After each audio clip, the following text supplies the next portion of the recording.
Hello, and welcome to Coffee with Coach. Where did the summer go?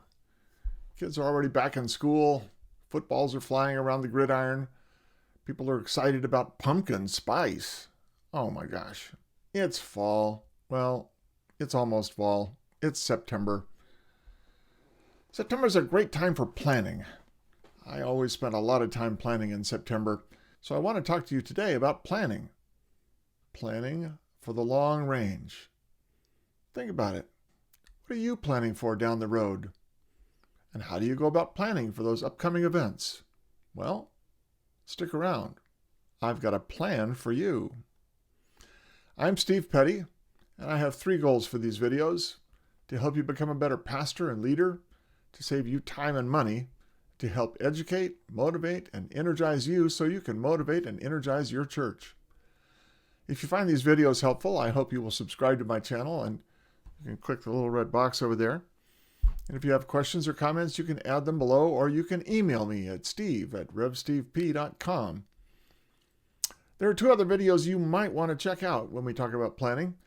The first is the original video I made back in January of last year, planning the 12-month calendar. I'll put a link for that up there. And the second is the 5 things to nail down in the summer, which talks a lot about the fall, and I'll put a link for that right there. You can check those 2 out. So there's an old story about a preacher who was brand new. Started his first Sunday at his new church, and he preached a great sermon. Everybody was really impressed. They were just talking about it all over town.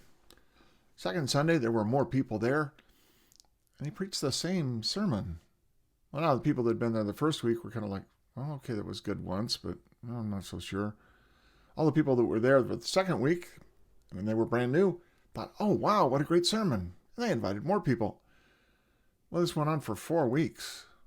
At the end of 4 weeks, the church council sat down with the pastor and said, Pastor, you preach a really good sermon. We liked it. It was fun. It was good. It was informative. It was moving. It was great.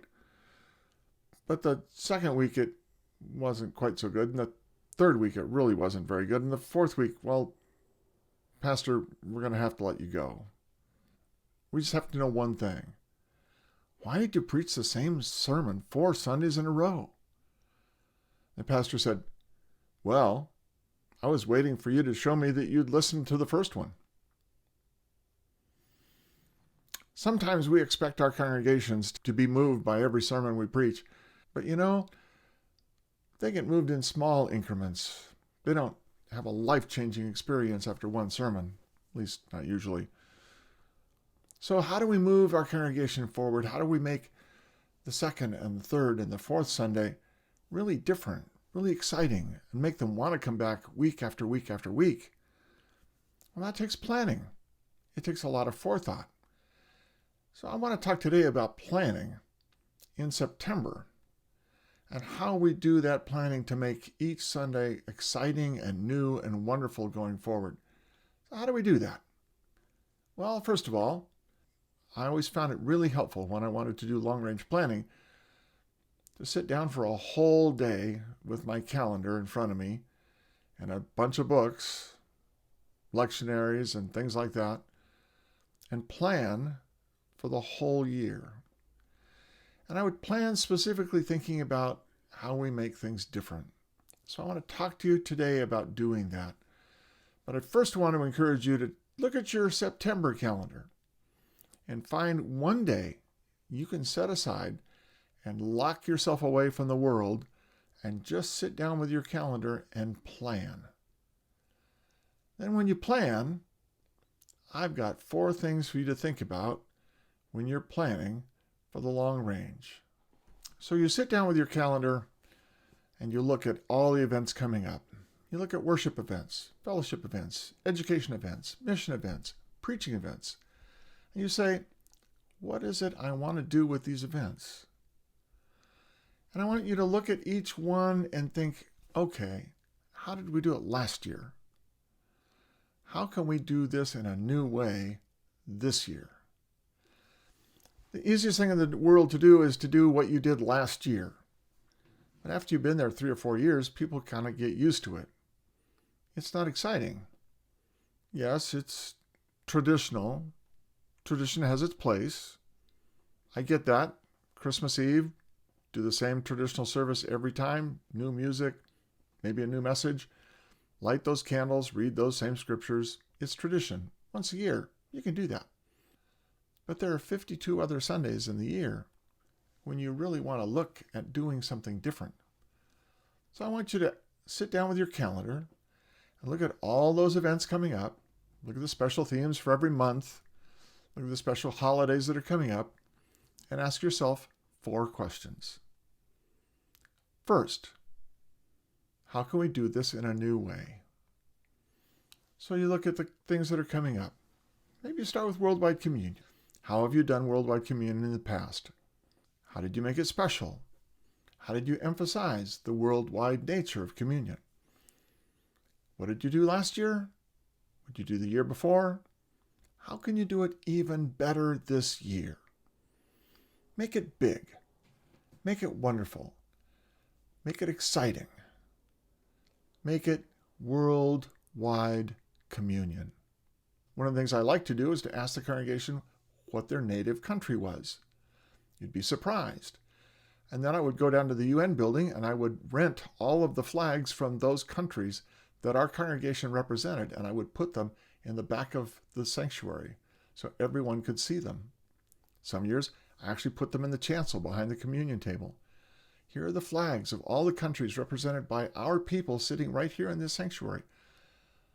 We are a worldwide communion this morning. One year I invited people to bake bread from their native lands. Where's your background? What food did you eat? What was the bread that was common in your people? Bake those breads. We had 12 different kinds of bread on the communion table. And each person got to come up and describe their bread and talk about why that bread was special and what it meant culturally within their culture. And then people came forward and they got to choose which person they wanted to go to have their bread with. Do something special. That's just one example, Worldwide Communion. How many other special days have we got coming up that you could do something really cool with and make it really special for your people? And then we go like, oh, wow, that was so neat. We've never done that before. How can we do this in a new way? Second question, is each week different enough from the week before? Oh, this is hard because very often it's just the easiest thing in the world to sit down with the same outline you use every single week for your order of worship. Everything is in exactly the same places. Maybe you change the call to worship. Maybe you change the corporate prayer. Maybe you change the hymns. But you change just a few things every week. I know congregations that only sing 15 hymns in the course of the whole year. How do we make each one different? How do we make each Sunday different enough that it's not just a series of reruns with a different commercial in the middle for the sermon? How do we make it different? How do we make it special? Think about each particular Sunday coming up. What can you do with that order of worship? What can you do with the schedule? What can you do with the altar? What can you do with the chancel? What can you do with the communion table to make this one different? And highlight how it's different and why it's different. Why are you emphasizing that theme in this Sunday's presentation, in this Sunday's message? Make each Sunday slightly different and tell people, oh, this Sunday is going to be slightly different. Third, I want to say, are there 1 or 2 really special Sundays every month? I really strongly encourage you to have one special Sunday every month, at least one. Now, sometimes that's easy. Easter, Christmas, All Saints, Worldwide Communion. You can kind of lock those in. But maybe you want to do another special Sunday in that month. Maybe in September you want to have Back to School Teacher Appreciation Month. Maybe in another month you want to do somebody special within the community. Maybe firefighters or policemen, and you want to recognize those people. You make that a big special Sunday and you have some kind of big reception around it. Every single month, there should be some special Sunday that you publicize and encourage people to invite their friends to more than any other Sunday that month. And maybe 2. How can you make those Sundays really special and invite people to them? How do you publicize them? Can you publicize them in the local newspaper? Maybe you take an ad on the local cable channel. Maybe you give people a brochure to take home and give to their neighbors. Invite people in a special way and publicize it throughout the community that this is a special Sunday. You're doing something special at your church. People will come. You'd be surprised. If people get a special invitation, they will come. Specifically invite specific people. And then in terms of that special Sunday, who can help me?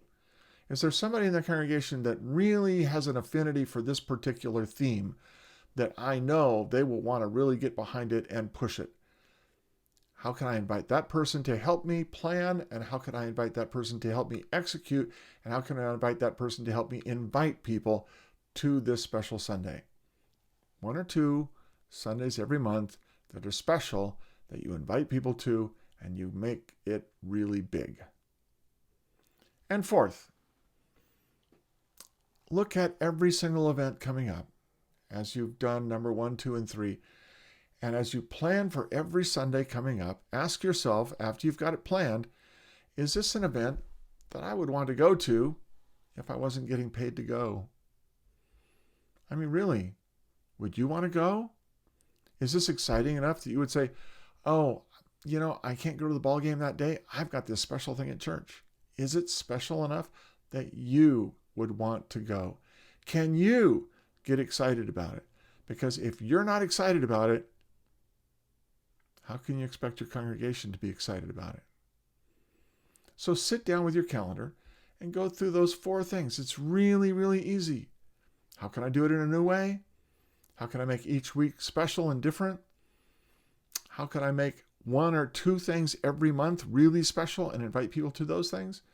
And is it really something I want to come to?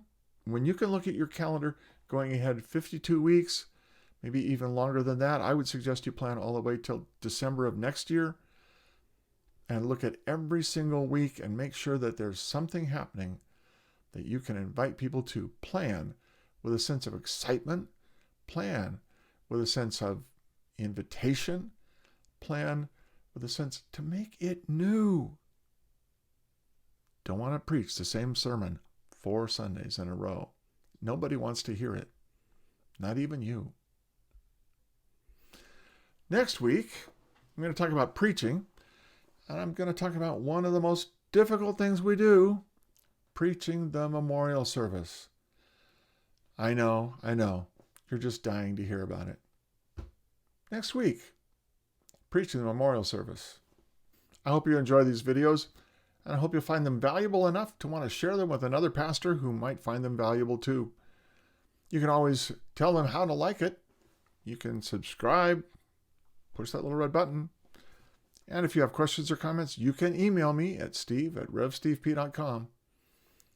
So until next week, when we talk about preaching the memorial service, that's it for now.